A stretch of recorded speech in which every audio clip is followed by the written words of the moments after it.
Assalamualaikum warahmatullahi wabarakatuh. Salam sejahtera bagi kita semua. Om Swastiastu, Namo Buddhaya, salam kebajikan. Kepada Bapak Muhammad Hanafi, SAP, MSI, dan Bapak Danang Setia Ramadhani, MPA, serta Mr. Anas bin Tajudin, selaku dosen pengampu mata kuliah Manajemen Sumber Daya Manusia, dan rekan-rekan sekalian yang saya banggakan. Perkenalkan, saya Afif Muazzan dengan NIM 20811334154, mahasiswa dari Prodi Administrasi Perkantoran, Kampus Gunung Kidul. Puji syukur atas nikmat rahmat yang Tuhan limpahkan sehingga saya dalam kesempatan kali ini, selama beberapa menit ke depan, izin untuk mempresentasikan kepada rekan-rekan semua mengenai analisis dan identifikasi PT Sinar Sosro. Kemudian di akhir presentasi ini, nantinya saya harap semuanya dapat memahami isi dari apa yang telah saya presentasikan ke depannya, ataupun dapat mengambil sisi positif dari apa yang telah saya sampaikan di presentasi kesempatan ini. Baiklah, langsung saja saya mulai.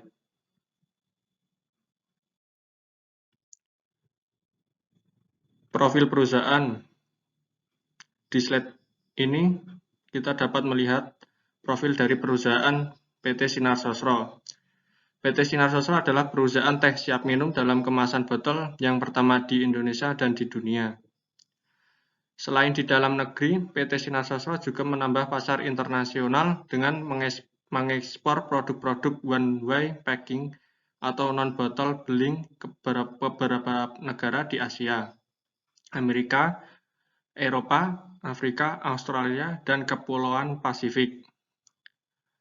PT Sinar Sosro resmi didaftarkan pada tanggal 17 Juli 1974 oleh Bapak Soegiharto Sostrojoyo yang berlokasi di Jalan Raya Sultan Agung, kilometer 28, Kelurahan Medan, Satria, Bekasi. Sampai saat ini PT Sinar Sosro sudah mempunyai 12 pabrik yang tersebar di seluruh Indonesia, yakni di Medan, Palembang, Jakarta, Tambun, Cibitung, Ungaran, Gresik, Mojokerto, dan Gianyar. Serta pabrik yang khusus memproduksi air mineral Prima A, yaitu di Sentul, Purbalingga, dan Pandaan. Kemudian kita beralih ke slide berikutnya, yaitu implementasi SDM PT Sinar Sosro. Implementasi tersebut meliputi antara lain dari pertama, perencanaan sumber daya manusia atau kebutuhan tenaga kerja.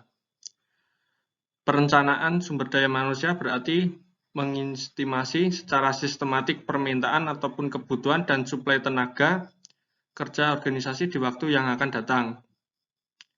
Ini memungkinkan Departemen Personalia dapat menyediakan tenaga kerja organisasi di waktu yang akan datang dan dapat menyediakan tenaga kerja secara lebih tetap sesuai dengan kebutuhan organisasi tersebut.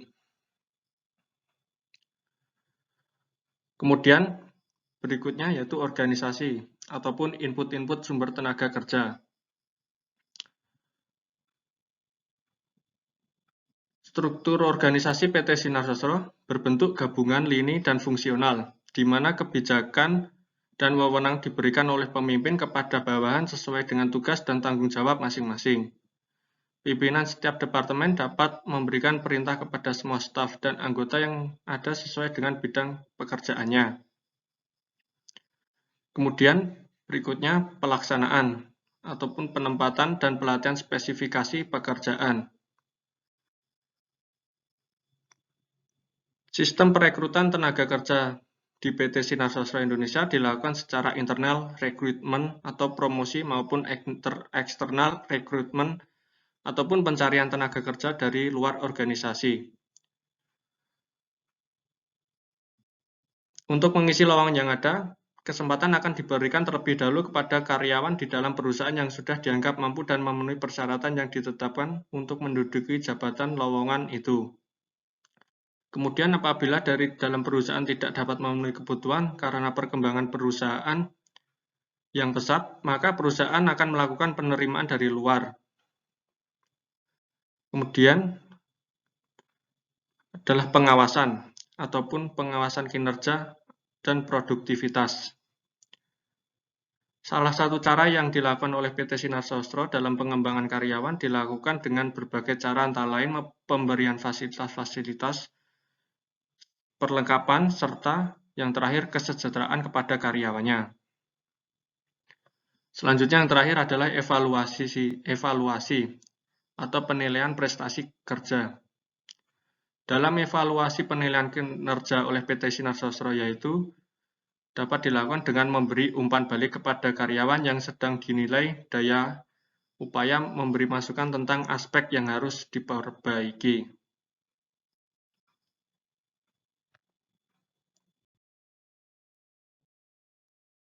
Kemudian di slide berikutnya terdapat analisis beban kerja PT Sinar Sosro.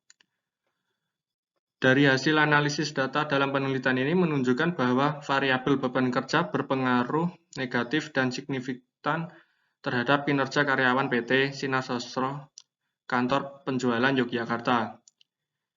Hipotesis yang menyatakan beban kerja diduga berpengaruh negatif dan signifikan terhadap kinerja karyawan pada PT Sinar Sosro Kantor Penjualan Yogyakarta. Terbukti hal ini menunjukkan bahwa apabila beban kerja meningkat atau beban kerja tinggi, maka akan menurunkan kinerja karyawan. Sebaliknya, apabila beban kerja rendah, maka kinerja karyawan akan meningkat. Hasil dari penelitian ini sejalan dengan penelitian yang dilakukan oleh Agriba Toar Sitepu pada tahun 2013 yang menyatakan bahwa beban kerja berpengaruh terhadap kinerja karyawan, tetapi tidak signifikan. Hal ini menunjukkan adanya hubungan berlawanan antara beban kerja dengan kinerja karyawan, yang artinya bahwa apabila PT Sinar Sosro Kantor Penjualan Yogyakarta variabel beban kerja dalam kurung X3 setiap peningkatan satu tuan variabel beban kerja, maka kinerja karyawan akan turun sebesar 0,276 satuan dengan asumsi variabel yang lain konstan.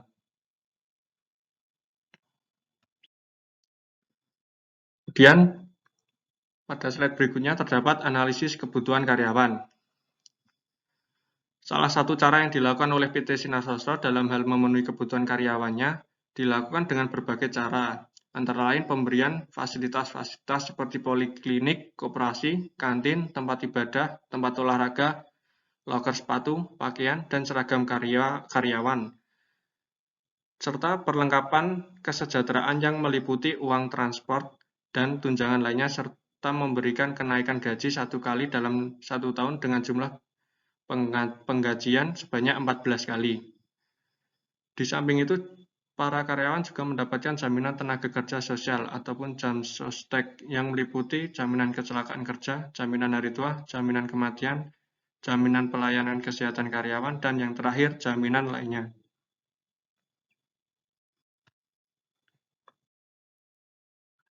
Berikutnya pada slide ini terdapat rekrutmen karyawan PT Sinar Sosro. Proses perekrutan karyawan dilakukan dengan menjalin kerjasama dengan Departemen Tenaga Kerja, perguruan tinggi negeri ataupun swasta, serta pemasangan iklan lowongan kerja di media massa dan elektronik. Selain itu, PT Sinar Sosro juga melakukan hubungan kerja sama dengan tenaga kerja dan pihak lain, yaitu Serikat Pekerja Seluruh Indonesia atau SPSI, Asosiasi Pengusaha Indonesia atau APindo. Pada kriteria penerimaan karyawan di PT Sinar Sosro meliputi umur atau disesuaikan, kemudian tingkat pendidikan, nilai rata-rata IPK, pengalaman kerja. Proses seleksi karyawan dilakukan melalui serangkaian tes yang meliputi administrasi, tes tertulis, tes wawancara, psikotes, dan kesehatan.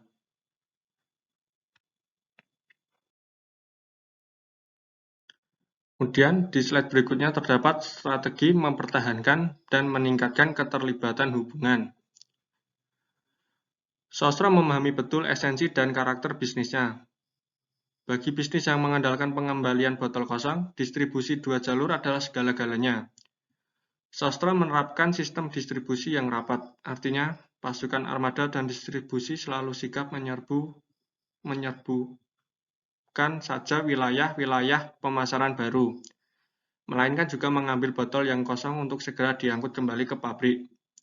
Di sisi inilah setidaknya sampai saat ini belum ada pesaing yang dapat menandingi kesigapan Sosro. Bagi Sosro, mengelola botol adalah segala-galanya. Salah satu kunci kesuksesan teh botol Sosro adalah mengelola mereknya dengan kualitas yang terus dijaga maupun komunikasi below and above the line Sosro. Sepanjang usia Sosro yang berusia 31 tahun, perusahaan ini tidak pernah keluar dari kepemilikan di lingkaran 4 putra Sostrojoyo, yaitu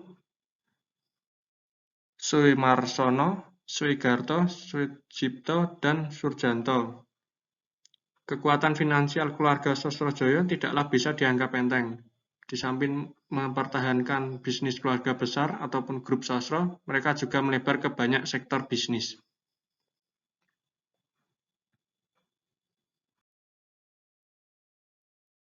Kemudian pada slide berikutnya terdapat manajemen sumber daya manusia dan manajemen karir di PT Sinar Sosro.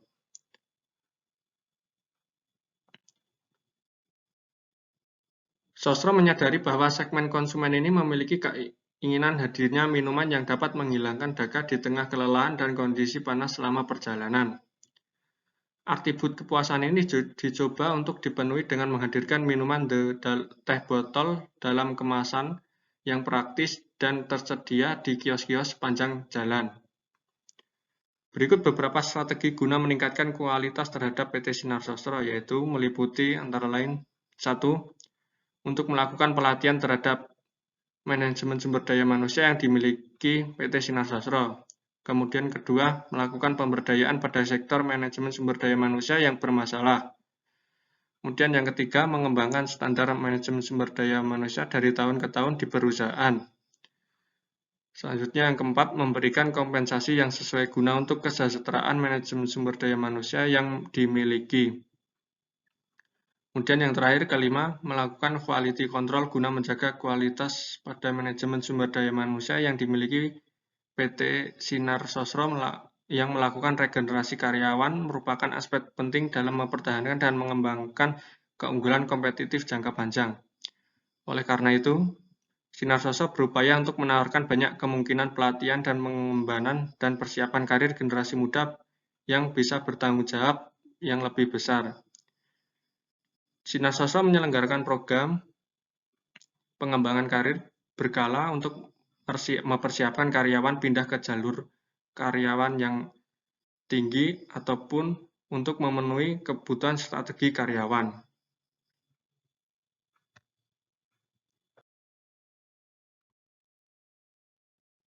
Kemudian di slide berikutnya terdapat seleksi karyawan PT Sinar Sosro. Perencanaan seleksi karyawan PT Sinar Sosro ini dilakukan manajer personalia dan umum. Perencanaan dan pelaksanaan training yang dilakukan oleh PT Sinar Sosro berdasarkan aturan yang telah ditetapkan oleh Departemen HRD Nasional dengan proses pelaksanaannya dilakukan secara bertahap. Salah satu tujuan dari pengembangan karyawan yang dilakukan oleh PT Sinar Sosro cabang Ungaran, Semarang adalah untuk meningkatkan pengetahuan dan keterampilan serta memotivasi para karyawannya, sehingga akan berdampak pada peningkatan nilai perusahaan itu sendiri. Semua kegiatan penerimaan tenaga kerja atau rekrutmen dilakukan sesuai kebutuhan perusahaan. Personal and General Affair Manager atau Personal and General Affair Officer akan menghubungi pimpinan departemen yang membutuhkan calon tenaga kerja untuk konfirmasi kesempatan kerja yang ada. Konfirmasi ini akan dipakai untuk perencanaan proses seleksi penerimaan tenaga kerja ataupun karyawan.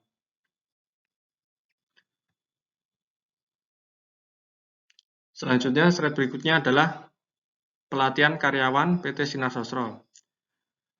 Pelatihan merupakan program yang ada di dalam perusahaan untuk membantu karyawan dalam mempelajari pengetahuan ataupun keterampilan mereka. Tujuan dari pelatihan ini untuk meningkatkan kinerja dan produktivitas dalam tugas yang nanti mereka akan kerjakan.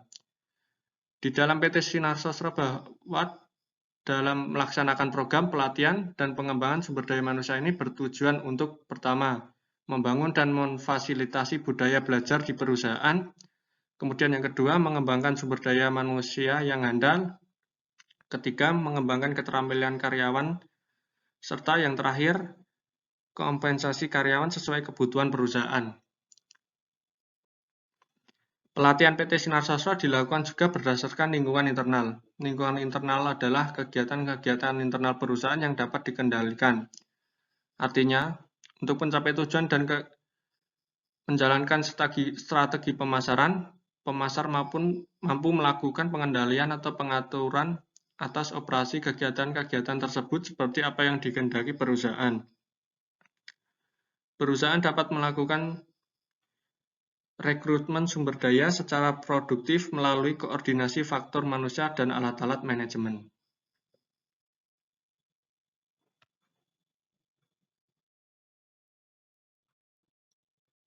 Baik, demikian beberapa hal yang bisa saya sampaikan pada kesempatan ini. Saya mohon maaf yang sebesar-besarnya apabila ada tutur kata maupun tindakan yang kurang berkenan kepada rekan-rekan dan Bapak dosen sekalian. Dengan ini, presentasi hari ini saya tutup. Terima kasih atas partisipasinya. Wassalamualaikum warahmatullahi wabarakatuh.